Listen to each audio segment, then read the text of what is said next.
തനിക്ക് ADHD അഥവാ attention deficit hyper activity syndrome എന്ന രോഗമാണ് എന്നും അത് കുഞ്ഞുനാളിലെ കണ്ടെത്തിയിരുന്നുവെങ്കിൽ ചികിത്സിച്ച് ഭേദമാക്കാനാവുമായിരുന്നെന്നും ഇനി 41 വയസ്സിൽ ചികിത്സ കൊണ്ട് വലിയ കാര്യമില്ല എന്നും മലയാളത്തിന്റെ പ്രിയ നടൻ ഫഹദ് ഫാസിൽ പറഞ്ഞതോടെ എന്താണ് യഥാർത്ഥത്തിൽ ഈ രോഗമെന്ന ആധിയിലാണ് മലയാളികൾ.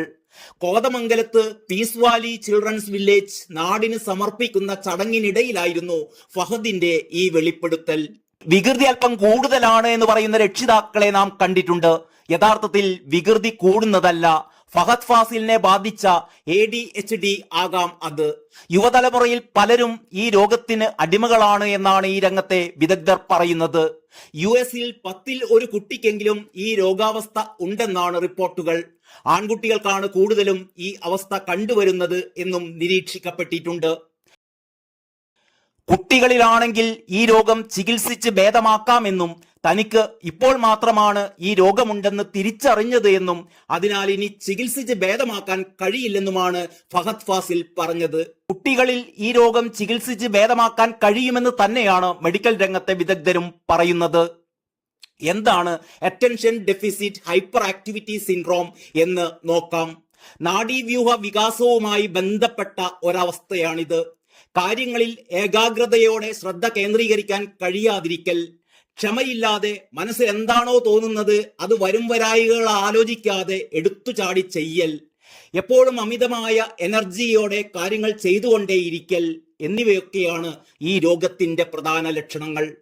തലച്ചോറിൽ ഡോപ്പമിന്റെ അളവ് കുറയുന്നതാണ് ADHD എന്ന രോഗത്തിന് കാരണമായ സ്ഥിതിവിശേഷം ഉണ്ടാക്കുന്നത് എന്നും ചില മെഡിക്കൽ ജേണലുകൾ പറയുന്നു. ഒരു നാഡിയിലേക്കോ പേശിയിലേക്കോ ഒരു സംജ്ഞ കടത്തിവിടുന്നതിനായി ഒരു നാഡീതന്തു ഉൽപ്പാദിപ്പിക്കുന്ന ഒരു രാസപദാർത്ഥമാണ് ഡോപ്പോമിൻ. മസ്തിഷ്കത്തിലുള്ള ഒരു പ്രധാനപ്പെട്ട രാസപദാർത്ഥമാണിത്. നിയന്ത്രിക്കാൻ കഴിയാതെ അലഞ്ഞുതിരിയുന്ന മനസ്സ്, സമയകൃത്യതയോടെ ഒന്നും ചെയ്യാൻ കഴിയാതിരിക്കൽ, മറവി എന്നിവയൊക്കെ ഈ രോഗത്തിന്റെ ലക്ഷണങ്ങളാണ്. ഇലക്ട്രോണിക്സ് യുഗത്തിൽ എത്തിപ്പെട്ട യുവാക്കളിൽ ഈ രോഗലക്ഷണങ്ങൾ കൂടുതലാണത്രേ. കുട്ടികളിലാണെങ്കിൽ ADHD ചികിത്സിക്കേണ്ടത് പീഡിയാട്രീഷ്യനാണ്. പല കുട്ടികളിലുമുള്ള പഠന വൈകല്യത്തിന് കാരണം ADHD ആണത്രേ.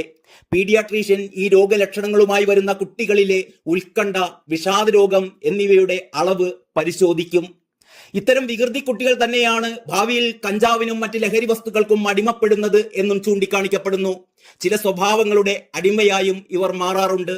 ജനിതകപരമായ കാരണങ്ങളും ADHDക്ക് കാരണമാകാം. മാസം തികയാതെ പ്രസവിക്കുന്നതും പിറക്കുമ്പോൾ ഭാരം കുറഞ്ഞ കുട്ടികളിലും ഈ രോഗമുണ്ടാകാം. പെരുമാറ്റ രീതികൾ മാറ്റാനുള്ള ബിഹേവിയർ തെറാപ്പി ഇതിനുള്ള സിദ്ധൌഷധമാണ്. ചിലർക്ക് ചില തൊഴിലുമായി ബന്ധപ്പെട്ടും ADHD എന്ന അവസ്ഥ വരാം. അതിന് ഒക്യുപേഷണൽ തെറാപ്പി ആവശ്യമായി വരും. News desk, Kalakaumudi.